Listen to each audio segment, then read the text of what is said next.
Hi friends, ఎలా ఉన్నారు? మీరు ఆరోగ్యంగా ఉండాలన్నదే మా ఇచ్చింది ప్రయత్నం. ఇక మేం చేసేటువంటి ఇలాంటి ఆరోగ్యకరమైన చిట్కాల కోసం ఆరోగ్య బలం ఛానల్ని సబ్స్క్రైబ్ చేసి పక్కనే ఉన్నటువంటి గంట సింబల్ని నొక్కండి.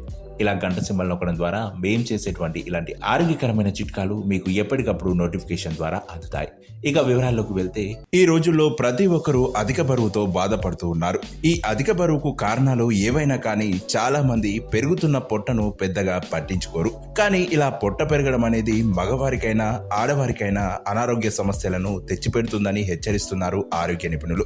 ఇలా పొట్ట పెరగడం వల్ల ఎలాంటి అనారోగ్య సమస్యలున్నాయి, అసలు పొట్ట పెరగకుండా ఎలాంటి జాగ్రత్తలు తీసుకోవాలి అనేటువంటి పూర్తి వివరాలు ఈ వీడియో ద్వారా తెలుసుకునేటువంటి ప్రయత్నం చేద్దాం. ఇక ఈ వీడియోని ఎక్కడ కూడా స్కిప్ చేయకుండా చివరి వరకు పూర్తిగా చూడండి. మధ్యలో స్కిప్ చేస్తే ఇందులో ఉన్నటువంటి ఇన్ఫర్మేషన్ మీకు పూర్తిగా అర్థం కాదు. ఇక వివరాల్లోకి వెళ్తే, స్త్రీలు వివాహం తర్వాత లేదా డెలివరీ అయిన తర్వాత బరువు పెరుగుతారనే విషయం అందరికీ తెలిసిందే. అయితే ఇలా బరువు పెరగడం వారి ఆరోగ్యానికి ఏమాత్రం మంచిది కాదని, ఇలా బరువు పెరగడం వలన గుండెపోటు, షుగర్, కిడ్నీలు పాడైపోవడం, దాంపత్య సుఖం లేకపోవడం, అంతేకాదు నిద్ర సరిగా పట్టకపోవడం వంటి సమస్యలు ఎదుర్కోవాల్సి వస్తుందని నిపుణులు సూచిస్తున్నారు. అంతేకాదు ఇలా బరువు పెరగడం వలన పొట్టలో భారీగా పేరుకుపోయిన కొవ్వు ప్రత్యక్షంగానూ పరోక్షంగానూ ఎన్నో రకాల అనారోగ్యాలకు దారితీస్తుందని నిపుణుల మాట. అయితే ప్రతి ఒక్కరి నడుం చుట్టుకొలత ఒకేలా ఉండాలని లేదు. మహిళల్లో అయితే 35 అంగుళాలు, పురుషుల్లో అయితే 31.5 అంగుళాలు ఉండాలని, ఇంతకు మించి ఎక్కువ సైజు ఉన్నట్లయితే మన పొట్టలో కొవ్వు పేరుకుపోయిందని గుర్తించాలని నిపుణులు సూచిస్తున్నారు.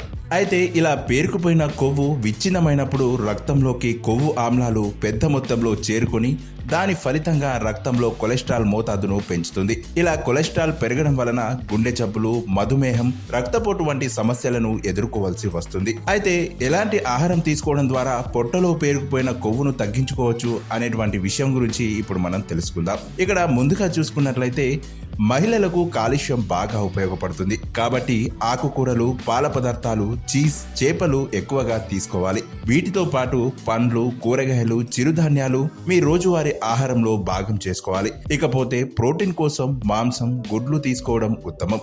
అంతేకాదు cool drinks, bakery items, alcohol, బయట దొరికే ఆహార పదార్థాలకు ఎంత దూరంగా ఉంటే మీ ఆరోగ్యానికి అంత మంచిది. ఇక వీటితో పాటుగా ఉదయం పూట ఎక్కువగా, మధ్యాహ్నం మధ్యస్థంగా, ఇక రాత్రికి కొంచెం తక్కువ తినడం అలవాటు చేసుకోవాలి. అంతేకాదు ఆహార నియమాలతో పాటుగా ప్రతిరోజు నడక, జాగింగ్, ఈత, యోగా వంటి వాటిని అలవాటు చేసుకుంటే అనవసరంగా పెరిగే పొట్టను, అలాగే పొట్ట లోపల చెడు కొలెస్ట్రాల్ ను కూడా అదుపులో ఉంచుకోవచ్చు. సో చూశారు కదా, ఆనందంగా ఉండడం ఎంత ముఖ్యమో ఆరోగ్యంగా ఉండడం కూడా అంతే ముఖ్యమని తెలుసుకోవాలి. ఇలాంటి మరెన్నో ఆరోగ్యకరమైన చిట్కాల కోసం ఆరోగ్య బలం ఛానల్ ని సబ్స్క్రైబ్ చేసి పక్కనే ఉన్నటువంటి గంట సింబల్ ని నొక్కండి. ఇలా గంట సింబల్ నొక్కడం ద్వారా మేం చేసేటువంటి ఇలాంటి ఆరోగ్యకరమైన చిట్కాలు మీకు ఎప్పటికప్పుడు నోటిఫికేషన్ ద్వారా అందుతాయి. మరొక ఆరోగ్యకరమైన చిట్కాతో మరొక వీడియో ద్వారా మళ్ళీ మీ ముందుకు వస్తాం. అంతవరకు సెలవు.